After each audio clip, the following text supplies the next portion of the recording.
안녕하십니까, 이영철 선생입니다. 오늘은 근곤일척이란 제목으로 시민을 위한 역사 산책을 시작하겠습니다. 자, 우리가 흔히 중요한 판단을 두고서 얘기를 할 때 근곤일척이란 말을 하죠. 이 근곤일척은 천하를 걸고 다투는 최대의 모험이자 약간은 비장미가 감도는 최후 결전을 뜻하는 말입니다. 이 근곤이라는 단어는 우리가 우주를 말할 때 쓰는 말이죠. 천지, 하늘과 땅이죠. 그래서 하늘과 땅을 말하는 한자가 바로 근곤입니다. 자, 당나라가 이제 문화적으로 아주 융성했을 때 우리가 성당이라는 표현을 쓰죠. 성당.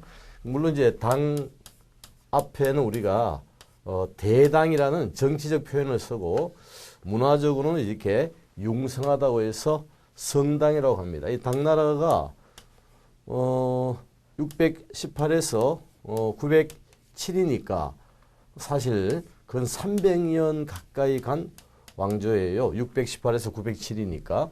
자, 성당식이 이제 한유라는 아주 유명한 이제 당송 8대가 가운데 한 사람인데, 한유가 쓴 시 가운데 이제 홍구를 지나면 이런 시가 있어요. 여기서 이제 수권, 이제 누구 숫자죠. 누가 군하였는가, 권, 군주, 왕을 말하죠. 군주에게 회마수, 말머리를 돌린다는 거 아닙니까? 자, 누가 군왕의 말머리 돌릴 것을 권하여 실로 일척에 한 번에 일척에 근곤을 내걸게 했는고, 이렇게 해서 이제 이 척은 던진다는 말이죠. 척은 이제 던진다는 말이에요. 한자에서 던지다 이런 뜻인데, 그래서 이제 이 천과 지, 근곤을 던진다는 거죠.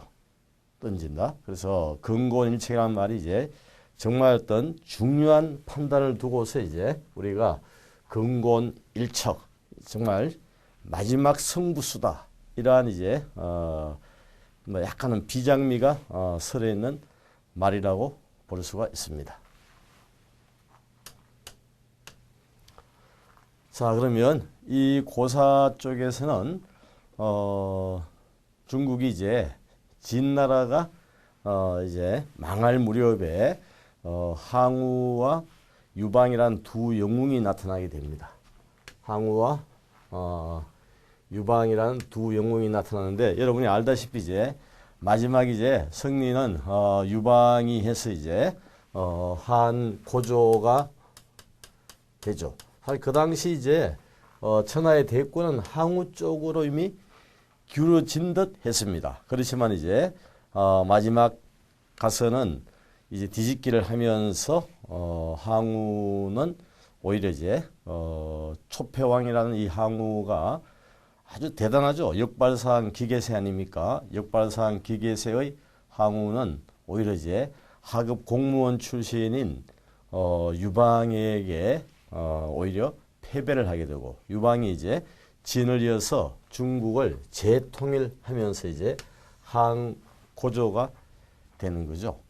그래서 이제 유방과 항우 고사에서 이제 홍구를 경계선으로 이들이 이제 양분을 했는데, 초창기는 이제 항우가 잘 나갔다는 거죠. 그래서 항우 쪽으로 이제 굳어질 것 같았는데, 사실 당시 이제 이 의제, 회왕이라고도 하죠. 이 의제, 회왕이라고도 하는데, 그래서 이 의제를 이제 시해를 해요. 그리고 이제 조금 이제 귀족 출신이니까 이제 뭐 성장 과정에서 조금 이제 끄리낌이 없죠. 그래서 항우는 조금 이제 좀 자기 멋대로 하는 그런 경향이 있었죠. 그래서 농공 행상도 뭐 좀 불공정했다는 거죠.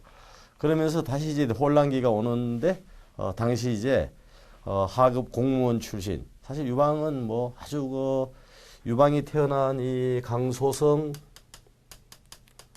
폐현은 뭐 일찍이 인재도 없고 아주 뭐 자연 환경도 열악해 가지고 하늘이 버렸다는 그런 곳이에요. 그런데 이 강소성 폐연 출신 유방이가 중국 천하를 재통일하면서 우리가 흔히 이제 고사성어에서 파천황이라고 나오지 않습니까? 하늘이 버렸다. 하늘도 버렸다. 천황. 하늘이 버렸다. 황무지다 이거 아닙니까? 이것을 깨뜨렸다는 거죠. 부정의 부정은 긍정이 되겠죠. 그래서 우리가 한나라 고조를 얘기할 때 이제 파천왕을 이루었다고 얘기를 합니다. 그래서 이 근곤일척이 이제 유방과 항우 고사에서 이제 비롯되는 것이죠.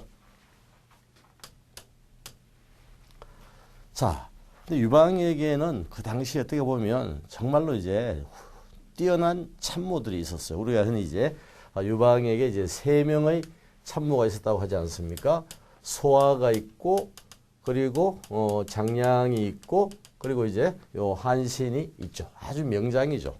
한신은 여러분 알다시피 어릴 적에 이제 저자거리에서 시장 통해서 남사타구니 아래쪽을 기어 들어갈 만큼 아주 이제 어떻게 보면 아주 용렬한 인간인 것 같았지만은 사실은 큰 뜻을 품은 인물이 바로 한신이었죠. 그리고 이제 명재상인 소아, 그리고 책사인 장량, 아주 이 사람은 뭐